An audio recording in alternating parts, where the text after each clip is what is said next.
किया उसको हम लोग सुने। बाबा जी ने कितना मेहनत किया। सबसे पहले 10 जुलाई 1952 को गुरु महाराज इलाहाबाद से और काशी के ट्रेन में बैठ के जा रहे थे। ध्यान से सुनो लो, ये बाबा जी 10 जुलाई 1952 को इलाहाबाद से काशी के ट्रेन में बैठ के जा रहे थे। सबसे पहले कोई उस समय नामदान किसी को नहीं दिया था गुरु महाराज ने। तो उसमें विपिन बिहारी श्रीवास्तव एक बनारस के प्रेमी थे जो इलाहाबाद में 12वीं क्लास में पढ़ रहे थे। सामने के सीट पर बैठे थे, गुरु महाराज से बातचीत होने लगी तो विपिन बिहारी श्रीवास्तव ने कहा, सरकार मेरे घर चलिए। गुरु महाराज उनके घर गए। विपिन बिहारी श्रीवास्तव का थोड़ा सा हुलिया आप लोग समझ लीजिए। विपिन बिहारी श्रीवास्तव जो अमर संदेश पत्रिका निकलता था उसके व्यवस्थापक थे।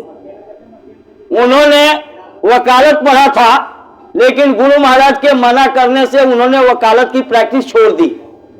फिर उन्होंने शिक्षक की नौकरी की और अपने रामविलास मौर्य जो बुरारी रहते हैं, आज वो लोग कलकत्ता जा रहे हैं इसलिए नहीं आए हैं, तो रामविलास मौर्य के शिक्षक रहे हैं।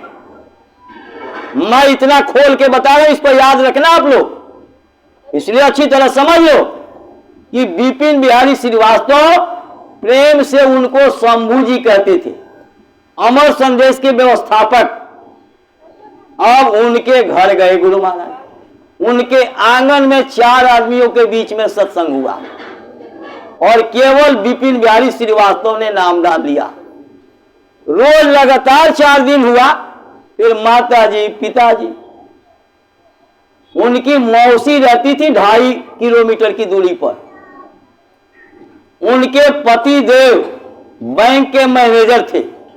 उनकी मौसी ने जब नामदान लिया तो उन्होंने कहा, सरकार हमारे घर चलिए। गुरु महाराज जब उनके घर गए, वहां जैसे उनके पतिदेव मैनेजर साहब ने गुरु महाराज को देखा, कहा कि ये तो महात्मा हैं और ये सबको महात्मा बना रहे हैं। हमारे 3 भाइयों के बीच में यही एक बेटा है, अगर इसको महात्मा बना दिए तो हमारा तो वंशज ही खत्म हो जाएगा, हमारा खानदान ही आगे बंद हो जाएगा। उनको पता नहीं था कि महात्मा नहीं बनाते, गृहस्थ आश्रम में रहकर के आपको महात्मा बनाते हैं और आपकी आत्मा को उस परमात्मा से मिला के परमात्मा बनाने का काम महात्मा करते हैं। महात्मा घर बाल बच्चों से अलग नहीं करते किसी को। अब गुरु महाराज उनको नहीं कुछ कहा, लेकिन उनके लड़के यानी विपिन बिहारी श्रीवास्तव के मौसेरे भाई को गांव के बाहर एक आम का बाग था, उस बाग में लेके गए और वहां आम के पेड़ पर बिठा के, जो हम लोगों को पुराने सत्संगियों को 2012 से पहले 5 नाम रूप स्थान आवाज जो गुरु महाराज ने बताया, वो 5 नाम रूप स्थान आवाज आम के पेड़ पर बैठ करके विपिन बिहारी श्रीवास्तव के मौसेरे भाई को बताया और वो गुरु महाराज के बातों को याद करके ध्यान भजन सुमिरन में लग गए। गुरु महाराज ने कहा, बच्ची मैं तो जा रहा हूं कहीं, मैं कुछ दिन के बाद फिर आऊंगा तुम्हारे यहां। उन लोगों ने नहीं कहा कि मैनेजर साहब को दिल्ली जाना है, क्योंकि उनको पता नहीं था। लेकिन गुरु महाराज ने खुद कहा कि मैं बाहर जा रहा हूं, कुछ दिनों के बाद फिर आऊंगा, मैनेजर साहब को दिल्ली जाना है, इनको दिल्ली मत जाने देना, जैसे भी हो इनको दिल्ली जाने से रोक लेना, इसी में तुम्हारी समझदारी है। महात्मा ये नहीं कहते कि जाएंगे तो एक्सीडेंट हो जाएगा, मर जाएंगे। महात्मा ऐसी भाषा का प्रयोग नहीं करते, लेकिन महात्मा ने कहा इनको जैसे भी हो दिल्ली जाने से रोक लेना। दूसरे दिन मैनेजर साहब अपने बैग में सब सामान उमान रख के तैयार हो गए। पत्नी ने कहा, आप साहब दिल्ली मत जाइए। बोले, अरे इतने दिनों से मेरा रिजर्वेशन है, ऑल इंडिया के बैंक मैनेजर आ रहे हैं दिल्ली, मुझे तो जाना पड़ेगा। बोले आप मेरी प्रार्थना मानिए, मत जाइए। बोले नहीं मैं तो जाऊंगा। तो उनकी पत्नी ने अपने इकलौते बेटे के सिर पर हाथ रखा और कहा इस बच्चे की कसम जो आप दिल्ली गए। मैनेजर साहब को गुस्सा आया और सब सामान बैग में से खोल के बिस्तर पर फेंक दिए, लेट गए। चाय नहीं, पानी नहीं, भोजन नहीं, लेट गए। बहुत दुखी हुए, रात को भी खाना नहीं खाए। सुबह उनकी पत्नी जो है चूल्हे पर रोटी बना रही थी, तब तक अखबार वाले ने अखबार डाला। उस अखबार को ले आके पढ़ रहे हैं तो उस पर लिखा हुआ है सबसे मेन पेज के हेडिंग पर कि उस ट्रेन का एक्सीडेंट हो गया और उस डब्बे में जिसमें इनका टिकट था कोई आदमी बचा नहीं। अब कहने लगे मैं गया होता तो मैं भी मर गया होता। तुम लोगों की कौन देखभाल करता? तुमने मुझे जाने से रोक लिया, तुमने मेरी जान बचा ली। पत्नी कह रही है मुझे तो अपना होश नहीं, मैं आपको क्या बचा पाऊंगी। वो तो दाढ़ी वाले की दया हो गई। मैंने तो हाथ जोड़ के आपसे प्रार्थना किया, गुरु महाराज ने आपको सद्बुद्धि दे दी और आपने मेरी प्रार्थना स्वीकार कर लिया। हम लोगों का कुछ लेन देन रहा होगा, इसलिए गुरु महाराज ने आपको बचा लिया। कर्जे के भुगतान के लिए आप बच गए। आपका कुछ लेन देन है हमारे साथ अभी बाकी है। कहने लगे कब मिलेंगे गुरुजी? तब तक 3 दिन के बाद गुरु महाराज आ गए। बोले सरकार लड़के को भी नामदान दे दीजिए और मुझे भी दे दीजिए। गुरु महाराज ने कहा लड़का तो नामदान लेके अपने काम में लग गया है, आप नामदान लीजिए, भजन करिए और कोई माफी का रास्ता नहीं है। गुरु महाराज ने उनको नामदान दिया और तब 10 जुलाई 1952 को बिपिन बिहारी श्रीवास्तव से शुरू किया। जब बिपिन बिहारी श्रीवास्तव से हुआ, धीरे धीरे धीरे धीरे पूरे देश में गुरु महाराज ने क्या नहीं किया। 1973 में चमगादड़ टापू पर गुरु महाराज का कार्यक्रम था। लाखों की संख्या में लोग आए थे। चारों तरफ कनात का घेरा लगा हुआ था। बाहर भयंकर दिसंबर का महीना था, बड़ी ठंड थी। मतलब पूरा कपड़ा पहन करके भी कंबल रजाई चादर ओढ़ के लोग निकलते थे और कनात के घेरे में लोग केवल बनियान पहन करके घूमते थे। जहां कार्यक्रम था वहां जो है बलिया के एक धोती कुर्ता पहनते थे बाबू साहब थे, सत्संगी थे, रेलवे में नौकरी करते थे। नाम उनका पता नहीं, मुझे याद नहीं आ रहा। गुरु महाराज ने पूरा हरिद्वार शहर को निमंत्रण दिया था और भोजन में सीताफल की सब्जी, लड्डू और पूरी बनी थी और पूरा हरिद्वार शहर एक आदमी के साथ 3-3, 4-4 बच्चे और पूरा हरिद्वार शहर उमड़ के आ गया। और जब लोगों के भीड़ को देखा तो बाबू साहब जाके गुरु महाराज से बोले सरकार भोजन प्रसाद के हिसाब से पब्लिक तो बहुत आ रही है। गुरु महाराज ने नाराज होके कहा कि तुमको किसने वहां भेजा था, तुम कैसे गए, जाओ वहां से हटो और कोई सेवा करो। और मेरे भाई साहब की अभी शादी नहीं हुई थी, 75 में शादी हुई थी और 73 की ये बात है, 73 की ये बात है दिसंबर की, और 75 में उनकी शादी हुई। अब समझ लो कितनी उम्र थी उनकी। और गुरु महाराज ने कहा बच्चा वो लोटा उठाओ और जाके 1 लोटा मज के पानी ले आओ और वहां ले आके रख दो जहां प्रसाद रखा। और गुरु महाराज जो चादर ओढ़े थे ना, वो चादर उतार करके दे दिया मेरे भाई साहब को और कहा मिश्रा जी ये प्रसाद के ऊपर चादर डाल दो और तुम यहां से हटोगे नहीं जब तक लोग खाएंगे, जब तक लोग बांटने वाले यहां से ले जाएंगे तब तक आप यहां बैठे रहोगे।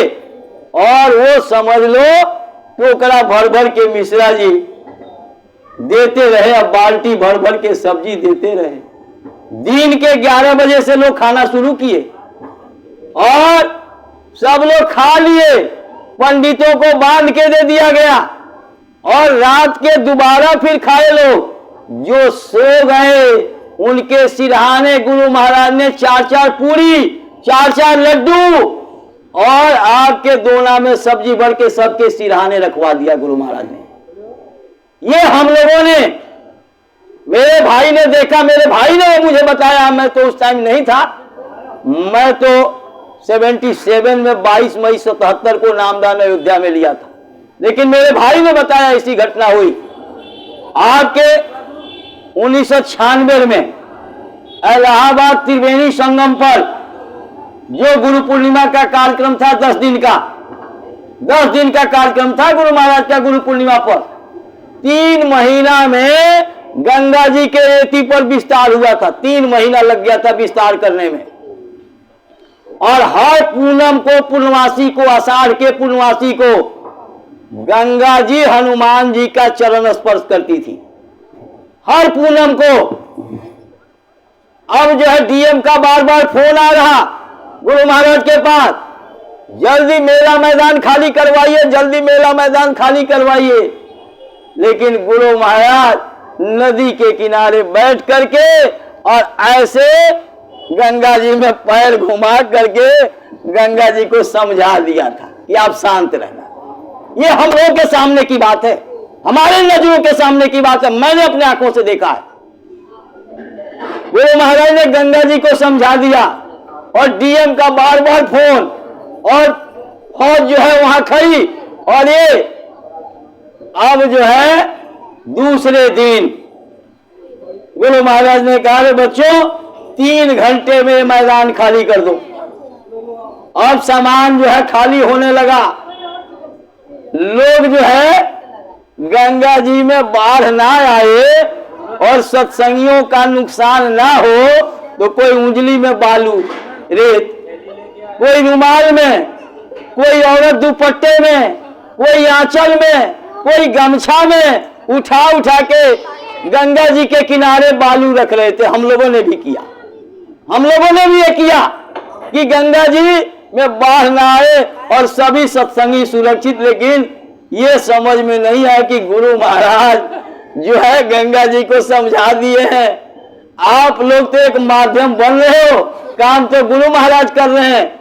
और गुरु महाराज ने गंगा जी को समझा दिया। रात के 12 बजे गुरु महाराज का मंच निकल करके बाहर आया और जैसे मंच निकल के आया एकदम से पानी भर गया, पूरा मैदान पानी पानी हो गया। ये हम लोगों ने अपने आंखों के सामने देखा, 1-2 घटनाएं नहीं। यही पंजाबी बाग आपसे बहुत नजदीक है। 79 में जिनके नाम पर अस्पताल शुरू हुआ था मथुरा में, सेठ मदन लाल खंडेलवाल चैरिटेबल हॉस्पिटल, पुल के नीचे ही सेठ मदन लाल खंडेलवाल का एक प्लॉट था। गुरु महाराज ने कहा, सेठ जी से बात हो गई है, उसकी सफाई करो बच्चों और सत्संग होगा उसमें। हम लोग आए, उसकी सफाई उफाई कर रहे। गुरु महाराज थोड़ा जल्दी आ गए समय से पहले। मेरे भाई साहब से कहा, मिश्रा जी जरा हैंडपंप चलाओ। और गुरु महाराज ने हाथ से उंगली से पानी लेके पिया। गुरु महाराज ने कहा कि पानी तो बहुत मीठा है। मेरे भाई साहब ने कहा, सरकार पानी मीठा है पर लोग मीठे नहीं हैं। बोले क्या मतलब बच्चा? बोले सरकार, मदन लाल खंडेलवाल के रिश्तेदार कह रहे थे कि जय गुरुदेव वाले आ गए प्लॉट कब्जा करने, यहां सत्संग भवन बना लेंगे। गुरु महाराज ने कहा, दिल्ली की धरती तो खून चाहती है, लेकिन महात्मा लोगों की रक्षा चाहते हैं। महात्मा दयालु होते हैं, महात्मा लोगों की रक्षा चाहते हैं। थोड़ी देर के बाद ऐसे एक सीलिंग लगी थी और बीच में एक बांस लगा हुआ था। एक अयोध्या प्रसाद थे आपके दादरी के, मेन जीटी रोड पर उनकी किराने की दुकान थी। उनकी पत्नी टेंट से बाहर निकल के कह रही है, सरकार बड़ी जोर की बारिश आ रही है। गुरु महाराज ने कहा, ये बारिश नहीं है बच्ची, ये तो कुछ और ही है। ऐसा करो तुम लोग, इस बांस को पकड़ लो और जो बांस ना पकड़ सके वो एक दूसरे को पकड़ लो। अब आप लोग दिल्ली में रहते हो, अच्छी तरह जानते हो कि पंजाबी बाग से दिल्ली यूनिवर्सिटी की दूरी कितनी है।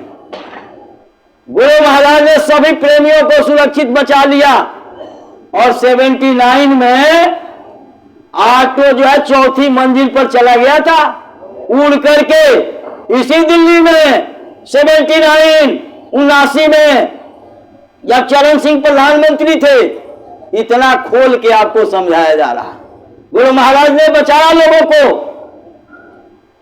4 आइसक्रीम लेके ड्राइवर आ रहा, एम्बेसडर गाड़ी खड़ी, मेम साहब और साहब खड़े, दोनों बच्चे खड़े और ड्राइवर साहब लेके आइसक्रीम आ रहे हैं। तब तक देख रहे हैं कि उनके हाथ में आइसक्रीम, न गाड़ी का पता, न बच्चों का पता, न साहब का पता। डीटीसी की बस जो है 500-500 मीटर दूर चली गई थी। ऐसी तूफान, ऐसा आंधी आई थी, ये हम लोगों के नजरों के सामने हम लोगों ने देखा। 1981 में गुरु महाराज ने 79 के लास्ट में गुलाबी पगड़ी बंधवाई थी। हम लोगों ने गुलाबी पगड़ी भी बांधी और मैं नौकरी के लिए गया। उस समय मेरी नौकरी नहीं लगी थी टीबी हॉस्पिटल में दिल्ली गेट पर, तो मैं जब नौकरी के लिए गया तो गुलाबी पगड़ी ही बांध करके गया।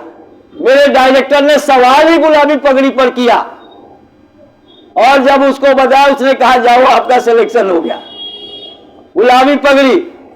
गुरु महाराज गाजियाबाद के कंपनी बाग में आए, पूरा देश दुनिया के लोग परेशान, ये स्काई लैब गिरेगा, ये स्काई लैब गिरेगा, ये स्काई लैब गिरेगा, दुनिया खत्म हो जाएगी। गुरु महाराज ने कहा कंपनी बाग में, जहां तक इस गुलाबी पगड़ी वालों की दृष्टि जाएगी वहां तक स्काई लैब नहीं गिरेगा। स्काई लैब को ऐसे जगह गिराया जाएगा जहां से किसी का नुकसान नहीं होगा। और वो स्काई लैब प्रशांत महासागर में गिरा और सबको सुरक्षित। महात्मा तो बचाना चाहते हैं लेकिन हम बचना नहीं चाहते। इसलिए बड़े भाग्यशाली हो कि आपको एक मनुष्य शरीर मिला। अब आपको मनुष्य शरीर मिला जन्म मरण के बंधन से मुक्त होने के लिए, जन्म मरण के कष्ट से छूटने के लिए।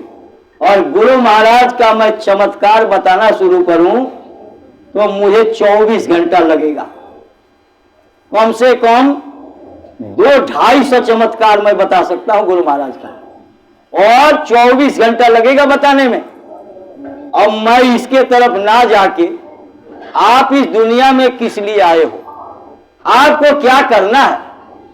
देखो, एक तो होती है भौतिक पढ़ाई, जो बीए, एमए, पीएचडी, डीलिट और इंजीनियरिंग, डॉक्टरी की पढ़ाई, सब कुछ आपके अंदर है। लेकिन जब तक स्कूल, कॉलेज, यूनिवर्सिटी में नहीं जाओगे, शिक्षक के पास नहीं जाओगे, किताब में लिखा हुआ है, आपके अंदर वो चीज सब छुपा हुआ है, लेकिन आप उसके लायक नहीं बन सकते। चंद्रमा पर नहीं जा सकते, मंगल पर नहीं जा सकते, आप जहाज नहीं बना सकते, आप नदी में पुल नहीं बना सकते, आप बिजली के बस का आविष्कार नहीं कर सकते, बल्ब का आविष्कार नहीं कर सकते। ये सब कुछ भी आपके दिमाग में नहीं आएगा जब तक आपको मास्टर नहीं मिलेगा, आपको जानकार नहीं मिलेगा, भेदी नहीं मिलेगा। उसी तरीके से ये तो आप शरीर के लिए करते हो। महात्मा ये कभी नहीं कहते कि आप पढ़ाई मत करो, आप नौकरी मत करो, आप मेहनत ईमानदारी से खेती दफ्तर दुकान का काम करो, शाम को बच्चों की सेवा करो। क्यों?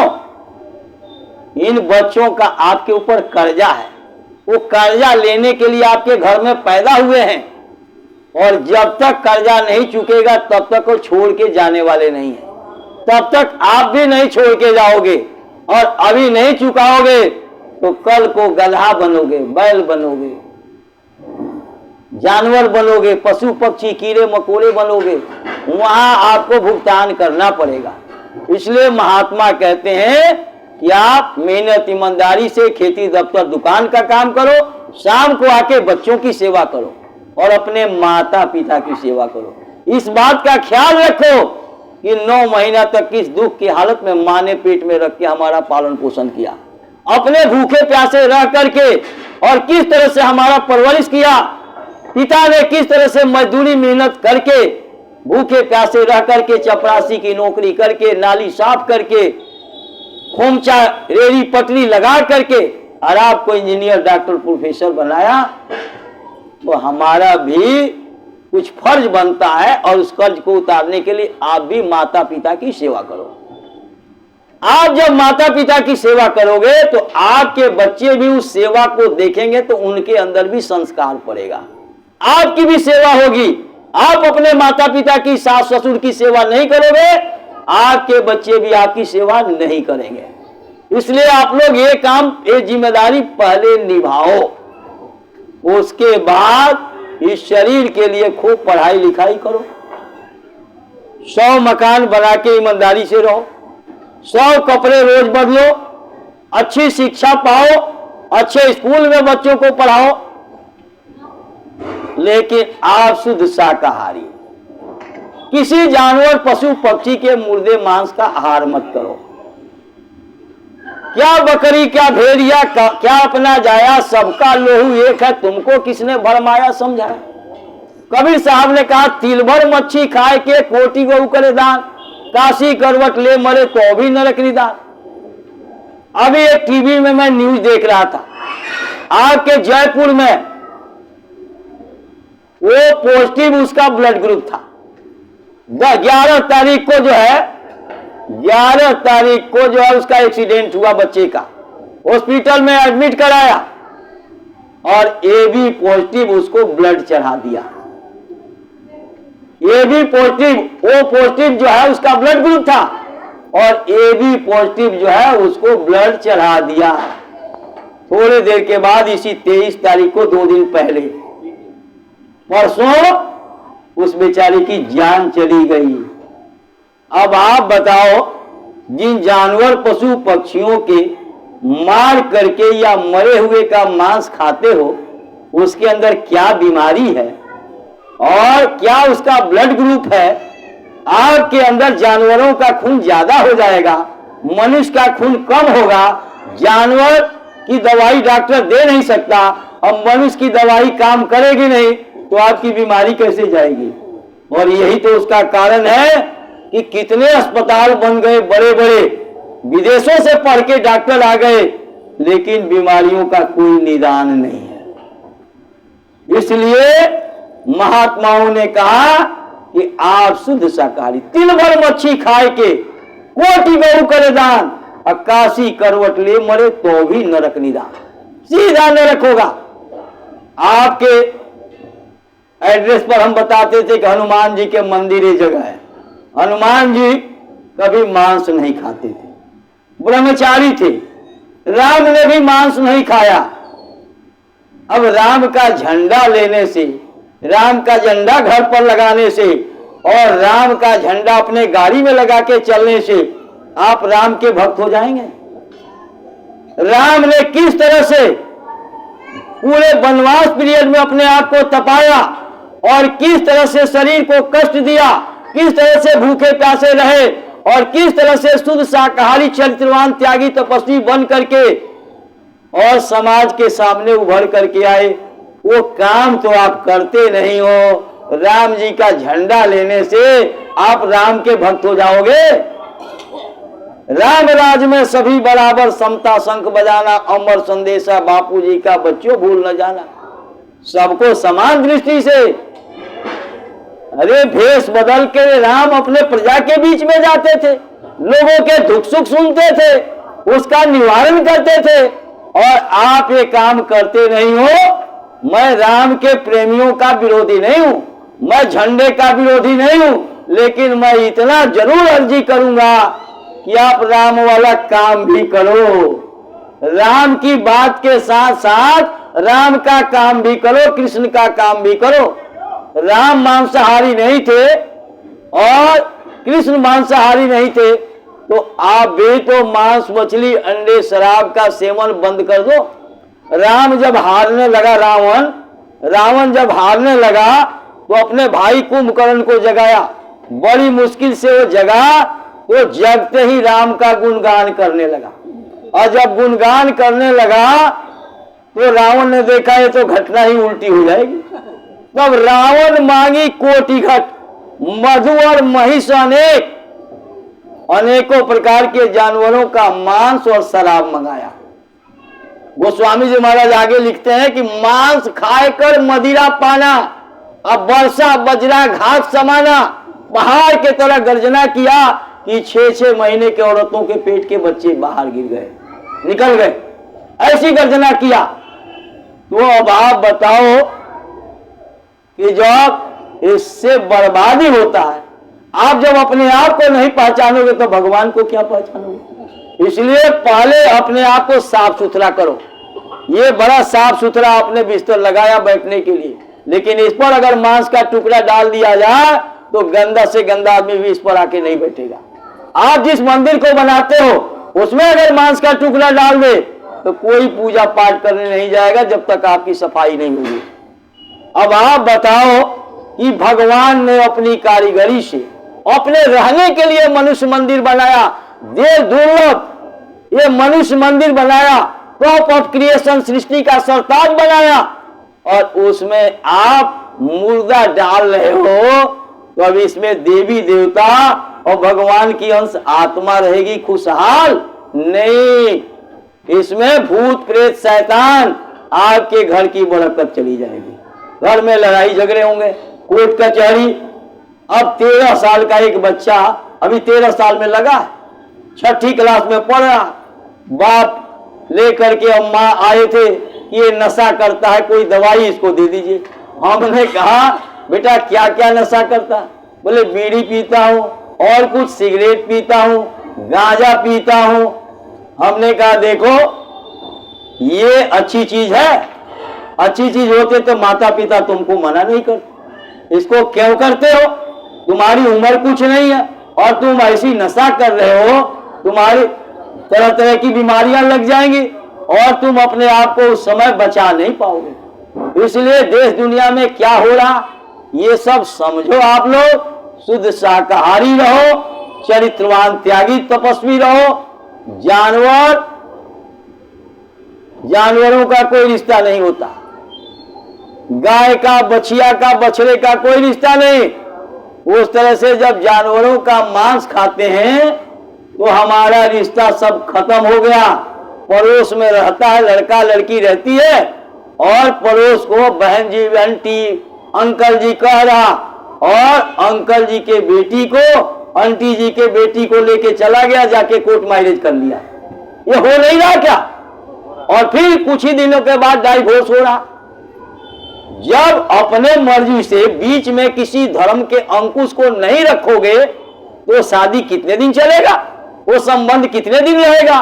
इसलिए ये सब खान पान खराब होने से, तो जब खान पान आपका ठीक होगा तब आप भगवान का भजन कर सकते हो, तब आपको महात्मा रास्ता दे देंगे, और रास्ता देंगे तो आपको अगरबत्ती धूप बत्ती दिखाने से कुछ नहीं मिलेगा। देखो गोस्वामी जी महाराज ने, अभी मैंने 10 गुरुओं की बात की, 10 गुरुओं ने आंख बंद करके आत्मा के आंख से ऊपर ध्यान किया और ऊपर से आने वाली आवाज को सुना। उन सबने गुरु किया। गोस्वामी जी महाराज जिन्होंने रामचरितमानस लिखा, उनकी बात बताई अभी, जो अकबर बादशाह ने दिल्ली के जेल में बंद किया था, उन्होंने भी लिखा कि मूदत नयन त्रिसितमय भयऊ, मैं इन दोनों आंखों को बंद किया तो तृप्त हो गया। मूदत नयन त्रिसितमय भयऊ, पूरी चितवत कौशलपुर गया हूं। ये गोंडा फैजाबाद की अयोध्या नहीं, अयोध्या ऊपर है, ऊपर अयोध्या है। मैं जब दोनों आंखों को बंद करके और गुरु की दया लेकर के जब मैं चिंतन करने लगा, उसमें खो गया, तो मेरी आत्मा अयोध्या पहुंच गई, ऊपर के लोक में, जहां काल भगवान रहते हैं त्रिलोकीनाथ, वहां पहुंच गई। फिर कहते मोहि बिलो की राम मुस्काए। त्रिलोकीनाथ मुझे देख करके हंसने लगे, कैसे आया जीव, ये तो बड़ा भाग्यशाली जीव। मोहि बिलो की राम मुस्काए। फिर कहते उधर माही पुनि अंडज लाया, और जब उससे हो के आत्मा मेरी उस पार गई, तो देखत बहुत ब्रह्मांड निकाया। रचना अमित एक ते एका, एक से बढ़ के एक रचना है। उसको देख करके लोगों ने रामायण लिखा, गीता लिखा, श्रीमद् भागवत लिखा, कबीर साहब ने संतों की वाणी लिखी, नानक देव के गुरुओं ने सबने मिल करके ग्रंथ साहब को लिखा, और ऊपर से आने वाली आवाज को सुन करके मीराबाई के दोहे उन लोगों ने गुरु किया। गुरु महाराज लोहे को सोना बनाना जानते थे, चाहते तो सारी दुनिया को सोना बना के सबसे बड़े धनवान, लेकिन उससे मिलेगा क्या। राजा के बेटी से शादी हो रही थी गोरखपुर वाले स्टेट में, गुरु महाराज ने शादी नहीं की। 21 साल की उम्र में श्यामजी राव पेशवा ने राजपाट को ठुकरा करके और जंगलों में रहे साधना किए, तब हाथरस में आके मीराबाई जो राजमहलों में रहती थी, चारों तरफ नौकरानियां दासियां जिनके सोने चांदी हीरे जवाहरात से लदी रहती थी, जूता सिलने वाले रैदास को गुरु बनाया, रैदास जी को गुरु बनाया, क्योंकि वो दौलत काशी में बड़े बड़े प्रकांड विद्वानों के पास नहीं था, मंदिर मस्जिदों में नहीं था, दिल्ली के पंडित पुजारियों के पास नहीं था, हरियाणा और राजस्थान के पंडितों के पास नहीं था, संस्कृत हिंदू उर्दू फारसी में नहीं था। वो तो जीता सिलने वाले रैदास जी के झोपड़ी में रहने वालों के पास था। उसी तरह से इस समय आपके आत्मा के कल्याण का रास्ता, आपके जीवात्मा को घर पहुंचाने का भेद बाबा जय गुरुदेव जी महाराज के उत्तराधिकारी बाबा पंकज जी महाराज के पास है। इनके अलावा इस धरती पर कहीं किसी के पास नहीं है। आप सदगुरु खोजो री प्यारी, जगत में दुर्लभ रतन यही, ये दुनिया में दुर्लभ रतन है, इसको खोजो, अपने जीवन के मूल लक्ष्य को प्राप्त करो। दोबारा ये मनुष्य शरीर नहीं मिलेगा। बड़ी आफत, बड़ी तकलीफ, महापुरुषों ने लिखा कि जब जीव गुरु की बात नहीं सुनता और अपने कर्मों के फल को भोगने के लिए 22 प्रकार के नरकों में जाता है, तब महापुरुषों ने लिखा, राधा स्वामी के गुरुओं का लिखा, जमपुर जाए जीव पछतावे। जब वहां जाता है तब जीव पछताता है। जमपुर जाए जीव पछतावे, जमपुर जाए जीव पछतावे, नाना कष्ट देवे पल पल में, फिर फांसी देवे गलगल में, कुंभी नरक माही दे गोते, जीव सहे दुख अति कर रोते, वो निर्दयी दया नहीं लावे, अति तिरास से जीव मुरझावे, सुने न कोई मुश्किल भारी, सरपन माला ले गलडारी, मार मार चहुदिश से होई, पति गति अपनी सब विधि खोई, नरकन में अति त्रास दिखावे, फिर 84 ले पहुंचावे। बहुत से लोगों को हमारी बात अच्छी नहीं लगेगी, लेकिन मैं इसको कहूंगा जरूर। देश की प्रधानमंत्री, भूतपूर्व स्त्री प्रधानमंत्री थी, जिसने बाबा जी को बेड़ी हथकड़ी पहनाई थी, मरने के बाद चुड़ैल बन गई। देख लो आप, मरने के बाद चुड़ैल बनी। और हम लोगों के सामने गुरु महाराज ने बल्लभगढ़ के दशहरा ग्राउंड में कहा कि भूतपूर्व स्त्री प्रधानमंत्री चुड़ैल बन गई है, और आ करके मेरे पास रोती है कि बाबा जी मेरी जोनी बदल दीजिए, मुझे बहुत तकलीफ है, क्योंकि प्रधानमंत्री की कुर्सी और हिंदुस्तान का खजाना उसके साथ नहीं गया, और हिंदुस्तान के बॉडीगार्ड नहीं उसके साथ गए, खाने पीने का सब साजो सामान साधन नहीं गया वहां। और वहां उसने कहा कि मेरा मुंह सुई से छोटा और पेट हाथी से बड़ा है, मेरी भूख नहीं मिटती, और आपके अलावा मेरी जोनी को कोई नहीं बदल सकता। महात्माओं की कमी नहीं थी, आश्रमों की कमी नहीं, गुरुओं की कमी नहीं, लेकिन कहा कि बाबा जय गुरुदेव जी आप दया करके मेरी जोनी बदल दीजिए। लेकिन नहीं सुना उस समय जब बाबा जी ने कहा।